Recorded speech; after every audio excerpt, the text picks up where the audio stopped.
प्यारे बच्चों, कैसे हैं आप सभी। आशा है आप सभी अपने घरों में सुरक्षित होंगे। चलिए आज की क्लास शुरू करते हैं। कक्षा 9वीं, विषय हिंदी, कबीरदास जी की साखियाँ। कबीरदास जी निर्गुण भक्ति के बहुत बड़े कवि हुए हैं। उन्होंने समाज में फैली मूर्ति पूजा, अंधविश्वास, रूढ़िवाद, इन सबको समाप्त करने के लिए बहुत सारी साखियाँ लिखी हैं, बहुत सारे दोहे लिखे हैं जो आज भी हम पढ़ते हैं और उनसे बहुत कुछ सीखते हैं। कबीरदास जी की भाषा खिचड़ी भाषा या सदुकड़ी भाषा कही जाती है, क्योंकि उन्होंने अपनी भाषा में अवधी भाषा, ब्रज भाषा, खड़ी बोली, पूर्वी हिंदी, फारसी, अरबी, राजस्थानी, पंजाबी, इन सभी के शब्दों का प्रयोग किया है। कबीरदास जी जहाँ भी जाते थे वहाँ की भाषा को अपना लेते थे, उनकी भाषा के शब्दों को अपने दोहों में, अपनी साखियों में प्रयोग करते थे। आज हम पढ़ रहे हैं कबीरदास जी की साखियाँ। साखी शब्द साक्षी शब्द से लिया गया है। साक्षी का अर्थ होता है किसी भी घटना को अपनी आंखों से देखना। कबीरदास जी अपने आसपास जहाँ पर भी वो जाते थे लोगों को देखते थे, किस प्रकार का व्यवहार वह करते हैं। अपनी साखियों में आप देख रहे हैं उन्होंने जीवन के व्यवहारिक ज्ञान को हम तक पहुंचाया है, और साथ में दो दो पंक्तियों की जो ये साखियां हैं, दो दो पंक्तियों में जीवन के गहरे सार के बारे में उन्होंने बताया है। आप जब साखियों को पढ़ेंगे तो कितना कुछ हमें सीखने को मिलेगा। उन्होंने ये साखियाँ सिर्फ ऐसे ही नहीं लिखी, बल्कि बहुत सोचने, समझने और विचार करने के बाद ये साखियाँ लिखी है। जीवन के सार तत्व को, जीवन की गहराई को समझने के बाद उन्होंने ये सारी बातें लिखी हैं। आइए पढ़ते हैं कबीरदास जी की साखियाँ। पहली साखी है, मान सरोवर सुभर जल हंसा केली कराही, मुक्ता फल मुक्ता चुगे अब उड़ी अनत न जाही। आप इसे गा भी सकते हैं। प्रस्तुत साखी में कबीरदास जी एक सच्चे भक्त की विशेषताएं बताते हैं कि अगर एक सच्चा भक्त भक्ति को प्राप्त कर लेता है, ईश्वर की सच्ची भक्ति को प्राप्त कर लेता है, तो उसका मन कहीं दूसरी जगह पर जाने का नहीं करता। पूरी तरह से उसका मन भक्ति भावना में डूब जाता है। आइए इसका अर्थ देखते हैं। मानसरोवर यहाँ तालाब का नाम है, मानसरोवर रूपी तालाब। सुभर मतलब पूरी तरह से भरा हुआ, जल मतलब जल यानी पानी।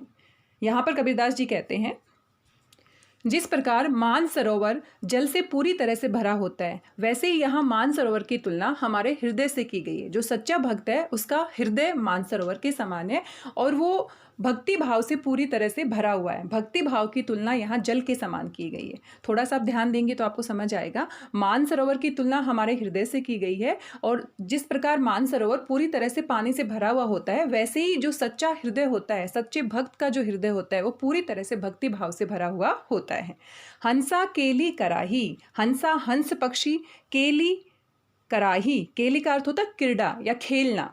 केली यानी क्रीड़ा या खेलना, कराही मतलब करते हैं। कि जिस प्रकार मानसरोवर जो तालाब है वो पूरी तरह से पानी से भरा हुआ है और उसमें हंस पक्षी क्रीड़ा कर रहे हैं, खेल रहे हैं, उसमें विहार कर रहे हैं, आनंद ले रहे हैं, ठीक उसी प्रकार जो सच्चे भक्त का हृदय होता है वो मानसरोवर के समान होता है। और जो जिस प्रकार मानसरोवर पूरी तरह से पानी से भरा होता है, वैसे ही सच्चे भक्त का हृदय सच्ची भक्ति से भरा हुआ होता है।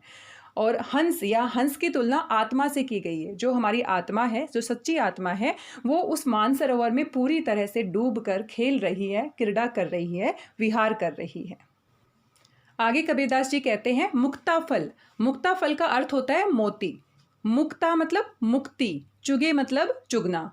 कि जिस प्रकार मानसरोवर पूरी तरह से जल से भरा हुआ है और उसमें हंस पक्षी खेल रहे हैं, क्रीड़ा कर रहे हैं और साथ में मोतियों को मुक्त होकर चुग रहे हैं। यहाँ पर दो सिचुएशन है, दो घटनाएं हैं और दोनों की तुलना आपस में की गई है।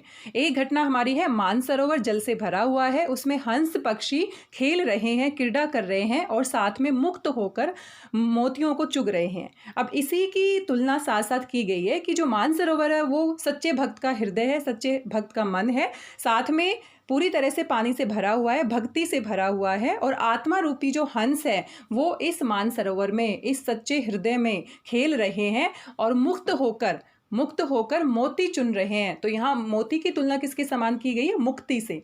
ऐसा माना जाता है कि जो हमारी सच्ची भक्ति होती है वो हमें मुक्ति दिलाती है, हमें जो सांसारिक मोह माया है, सांसारिक बंधन है, उससे मुक्ति दिलाती है। तो कबीरदास जी कहते हैं, मुक्ता फल मुक्ता चुगे, कि जो हंस पक्षी हैं वो मुक्त होकर मोतियों को चुग रहे हैं। अब उड़ी अनत न जाही। अब उड़ी, उड़ी मतलब उड़कर, अनत, अनत का अर्थ होता है दूसरी जगह, न मतलब नहीं, जाही मतलब जाना। कि और जो हंस हैं वो उस मानसरोवर में इतने खुश हैं, इतने प्रसन्न हैं कि वो उड़कर किसी दूसरी जगह पर जाना नहीं चाहते, वो पूरी तरह से मानसरोवर में लीन हो गए हैं। इसी प्रकार जो सच्चा भक्त होता है उसका मन सच्ची भक्ति से भरा हुआ होता है, और जो उसकी आत्मा होती है वो मुक्ति रूपी जो मोती होता है उसको चुन लेती है, और साथ में कहीं दूसरी जगह उसका मन नहीं लगता, वो ईश्वर भक्ति में अपने आप को डुबो लेती है, लीन हो जाती है। तो दो घटनाएं हैं, दोनों घटनाओं की साथ साथ तुलना की गई है। इस प्रकार से आप इसकी व्याख्या कर सकते हैं। दोबारा से एक बार शब्दार्थ बता देती हूँ, क्योंकि शब्दों के अर्थ समझने के बाद व्याख्या करना बहुत ही आसान हो जाता है। मानसरोवर यहाँ तालाब का नाम है। सुभर मतलब पूरी तरह से भरा हुआ। हंसा हंस पक्षी। केली मतलब क्रीड़ा करना या खेलना। मुक्ता फल का अर्थ है मोती। उड़ी का मतलब है उड़कर। अनत मतलब दूसरी जगह पर। तो इस तरह से आप इनके शब्दार्थ कर सकते हैं। और साथ साथ पेपर में आपका पूछा जाता है कि मानसरोवर से आप क्या समझते हैं, मानसरोवर शब्द से क्या आशय है। तो आपने देखा मानसरोवर की तुलना यहाँ पर भक्त के मन से की गई है, भक्त के हृदय से की गई है। तो जब पेपर में पूछा जाएगा तो आप लिख सकते हैं मानसरोवर का आशय है सच्चे भक्त का मन या सच्चे भक्त का हृदय। जिस प्रकार मानसरोवर पूरी तरह से पानी से भरा हुआ होता है और हंस पक्षी उसमें खेल रहे होते हैं और साथ में मुक्त होकर मोतियों को चुग रहे होते हैं, ठीक उसी प्रकार एक सच्चे भक्त का हृदय सच्ची भक्ति से भरा हुआ होता है, और वो उसकी जो आत्माएं हैं वो उस मन में, उस हृदय में मुक्त होकर मुक्ति का जो मोती है उसको चुन रही होती हैं। वो इस तरह से भक्ति भाव में लीन हो जाती है कि उनका मन कहीं और जाने का नहीं करता, पूरी तरह से अपने आप को ईश्वर भक्ति में डुबो लेती हैं। तो यहाँ कबीरदास जी सच्ची भक्ति की विशेषताएं बताते हैं, सच्चे भक्त की विशेषताएं बताते हैं कि जो सच्चा भक्त होता है उसको कुछ दिखाने की आवश्यकता नहीं है, बाह्य आडंबर करने की आवश्यकता नहीं है कि मैं ईश्वर की प्रार्थना करता हूँ। मन में ही हम सच्ची भक्ति कर सकते हैं। जिसका मन भक्ति में लीन हो जाता है उसको कहीं दूसरी जगह जाने की आवश्यकता नहीं होती, और उसको जो मुक्ति का जो मोती है उसकी आत्मा को मुक्ति मिल जाती है। दूसरी साखी है, प्रेमी ढूंढत मैं फिरो प्रेमी मिले ने कोई, प्रेमी को प्रेमी मिले सब विष अमृत होए। यहाँ कबीरदास जी कहते हैं कि प्रेमी ढूंढत मैं फिरो, कि मैं एक सच्चे प्रेमी को ढूंढने के लिए इधर से उधर घूम रहा हूँ। प्रेमी ईश्वर को प्रेम करने वाला सच्चा भक्त। ढूंढत मतलब ढूंढना, मैं मतलब मैं, फिरो मतलब एक जगह से दूसरी जगह पर घूमना। तो यहाँ पर सच्चे सत्संग की विशेषता बताई गई है कि अगर सच्चा संग हमें मिल जाता है, अगर हमें सच्चे साथी मिल जाते हैं तो जो हमारा जीवन है वो और भी संवर जाता है। सांसारिक विषय वासनाएं जो होती हैं वो हमें नहीं सताती हैं। तो यहाँ पर कबीरदास जी कहते हैं प्रेमी ढूंढत मैं फिरो, कि ईश्वर का सच्चा प्रेमी जिस प्रकार मैं हूँ वैसे ही अपने जैसे सच्चे प्रेमी को, ईश्वर से प्रेम करने वाले को मैं ढूंढने के लिए यहाँ से वहाँ फिर रहा हूँ। प्रेमी मिले ने कोई, प्रेमी मिले ने कोई, तो मुझे ऐसा कोई प्रेमी नहीं मिला है, मेरे जैसा ईश्वर से सच्चा प्रेम करने वाला प्रेमी नहीं मिला है। प्रेमी को प्रेमी मिले, फिर आगे कबीरदास जी कहते हैं कि अगर एक सच्चे भक्त को, ईश्वर से प्रेम करने वाले भक्त को वैसा ही सच्चा ईश्वर से प्रेम करने वाला भक्त मिल जाता है, सब विष अमृत होए। सब मतलब सारे विष, विष वैसे तो जहर होता है, जहर का पर्यायवाची है विष, लेकिन यहाँ पर जो सांसारिक मोह माया है, जो सांसारिक विषय वासनाएं हैं, उनकी तुलना यहाँ विष के समान की गई है। अमृत होए, और अमृत की तुलना यहाँ पर अच्छी वस्तुओं के साथ की गई है, अच्छे गुणों के साथ की गई है। कबीरदास जी कहते हैं प्रेमी को प्रेमी मिले, अगर इस संसार में सच्चे भक्त को सच्चा भक्त का साथ मिल जाता है तो सारी जो सांसारिक विषय वासनाएं हैं, विषय वासनाओं रूपी जो जहर है वो अमृत में परिवर्तित हो जाता है, वो सारे अच्छे गुणों में परिवर्तित हो जाता है। तो आसान है, इसका अर्थ आप कर सकते हैं। एक बार दोबारा से देख लीजिए, प्रेमी ढूंढत मैं फिरो प्रेमी मिले ने कोई, कि प्रेमी को ढूंढने के लिए मैं इधर से उधर घूम रहा हूँ लेकिन मुझे कोई प्रेमी नहीं मिला है। प्रेमी को प्रेमी मिले सब विष अमृत होए, अगर सच्चे ईश्वर भक्त को सच्चा ईश्वर भक्त का साथ मिल जाता है तो सभी प्रकार की जो विषय वासनाएं हैं, जो बुराइयां हैं, वो अच्छाइयों में परिवर्तित हो जाती हैं। यहाँ पर पेपर में भी पूछ लिया जाता है कि सब विष अमृत होए पंक्ति का आशय स्पष्ट कीजिए। तो सब विष अमृत हो, यहाँ पर विष की तुलना जो नकारात्मक गुण है उसके साथ की गई है और अमृत की तुलना सकारात्मक गुणों के साथ की गई है। इस साखी से हम सीख सकते हैं कि हमारे जीवन में भी सच्चे साथ का बहुत बड़ा महत्व होता है। अगर हम अच्छे लोगों के साथ रहते हैं तो हमारा जीवन भी संवर जाता है, हमारा जीवन भी अच्छा बन जाता है। और अगर गलती से हम बुरे लोगों का साथ पकड़ लेते हैं तो हमारे जीवन में बहुत सारी समस्याएं आ जाती हैं। तो इससे हमें सीखना चाहिए कि हमें हमेशा अच्छे लोगों के साथ रहना चाहिए। चलिए अगली साखी पढ़ते हैं। हस्ती चढ़िए ज्ञान को सहज दुलीचा डारी, स्वान रूप संसार है भूकन दे झक मारी। ये मेरा सबसे फेवरेट साखी है और इससे हम बहुत कुछ सीख सकते हैं। देखिएगा, हस्ती यानी हाथी, चढ़िए मतलब चढ़ जाना, ज्ञान ज्ञान को ज्ञान के। यहाँ पर कबीरदास जी कहते हैं कि हर व्यक्ति को ज्ञान रूपी हाथी पर चढ़कर बैठ जाना चाहिए।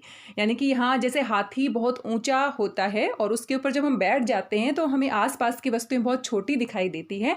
ठीक उसी प्रकार हस्ती चढ़ी है ज्ञान को, कि हमें अपने जीवन में इतना ज्ञान प्राप्त करना चाहिए, सच्चा ज्ञान प्राप्त करना चाहिए। और ज्ञान प्राप्त करके हमें हाथी, उस सच्चे ज्ञान रूपी हाथी के ऊपर बैठ जाना चाहिए। सहज दुलीचा डारी, सहज मतलब स्वाभाविक रूप से, दुलीचा, दुलीचा का अर्थ होता है आसन, बैठने का जो छोटा सा गलीचा आप कह सकते हैं, आसन आप कह सकते हैं। डारी मतलब डालकर, कि जिस प्रकार हाथी पर जो महावत है वो बैठता है तो सबसे पहले उसके ऊपर कपड़ा डाल लेता है, छोटा सा आसन डाल लेता है और उसके ऊपर बैठ जाता है। ठीक उसी प्रकार के व्यक्ति को भी ढेर सारा सच्चा ज्ञान प्राप्त करना चाहिए और सच्ची ज्ञान रूपी हाथी पर सहज भाव से आसन डाल के, गलीचा डाल के बैठ जाना चाहिए। स्वान रूप संसार है, स्वान शब्द है पर्यायवाची कुत्ते का, कुत्ते को हम स्वान कहते हैं। साथ में स्वान शब्द तत्सम है, जो शब्द संस्कृत भाषा से ज्यों के त्यों हिंदी भाषा में प्रयोग किए जाते हैं उन्हें हम तत्सम शब्द कहते हैं। तो स्वान संस्कृत भाषा का शब्द है लेकिन हिंदी में प्रयोग किया जाता है, तो स्वान यहाँ पर कुत्ते को कहते हैं। स्वान रूप संसार है, इस संसार के लोगों की तुलना उन्होंने कुत्ते के समान कर दी है। पूरे संसार के जो लोग हैं वो कुत्ते के समान है। भूकन दे झक मारी, भूकन यानी कि भोंकना, भूकन दे भोंकते रहेंगे, झक मारी, झक मारना लोकल लैंग्वेज का शब्द है। झक मारना आपने भी सुना होगा कि जब हम कोई भी काम नहीं करते, बेकार में इधर से उधर घूमते हैं तो उसको हम कहते हैं झक मारना। तो कबीरदास जी कहते हैं कि हमें सच्चे ज्ञान को प्राप्त कर कर उस ज्ञान रूपी हाथी पर चढ़कर सहज भाव से, स्वाभाविक भाव से, विनम्र होकर, नम्रता के साथ बैठ जाना चाहिए। ये पूरा जो संसार है वो कुत्ते के समान है। जैसे कुत्ता भौंकता रहता है और अगर हाथी की सवारी जा रही है तो जो कुत्ते हैं उनके भौंकने से हाथी की सवारी पर कोई फर्क नहीं पड़ता है, क्योंकि हाथी इतना विशाल है और कुत्ता बहुत ही छोटा है। ठीक उसी प्रकार हमारे जीवन में भी दूसरे लोगों का कोई फर्क नहीं पड़ना चाहिए। हम कोई भी कार्य करते हैं तो हमारे मन में एक बात जरूर आती है कि लोग क्या कहेंगे, लोग मेरे बारे में क्या सोचेंगे। तो इसी की तरफ कबीरदास जी ने इशारा किया है कि हमें सच्चे ज्ञान को प्राप्त करके, अच्छे गुणों को अपनाकर ज्ञान रूपी हाथी पर हमें बैठ जाना चाहिए। जिस प्रकार हाथी इतना विशाल होता है इसी प्रकार अपने ज्ञान को इतना विशाल करना चाहिए। और साथ में लोग क्या कहते हैं, जो ये संसार है ये कुत्ते के समान है, ये ऐसे ही भोंकता रहेगा, हाथी की सवारी ऐसे ही चलती रहेगी। ठीक उसी प्रकार हमें दूसरे लोगों की बातों पर ध्यान नहीं देना चाहिए। और जो व्यक्ति ये बातें सीख लेता है, अपने जीवन में अपना लेता है, वो सफलता की सीढ़ियां चढ़ते हुए चला जाता है। तो देखा बच्चों, आपने कितनी अच्छी अच्छी साखियां कबीरदास जी ने लिखी हैं और आज भी इनको अपने जीवन में हम इनसे सीख ले सकते हैं। तो 3 साखियां आज हमने पढ़ी है। अगले वीडियो में बाकी की जो साखियां हैं वो पढ़ेंगे। एक वीडियो बहुत लंबा हो जाता है, इसलिए इतना सब कुछ एक ही वीडियो में नहीं हो पाता। तो तब तक अपना ध्यान रखिए, सुरक्षित रहिए, स्वस्थ रहिए, व्यस्त रहिए, मस्त रहिए और पढ़ते रहिए। अगर वीडियो आपको अच्छा लगा तो फीडबैक ज़रूर दीजिएगा। मिलते हैं अगले वीडियो में, तब तक अपना ध्यान रखिए। थैंक यू वेरी मच बच्चों।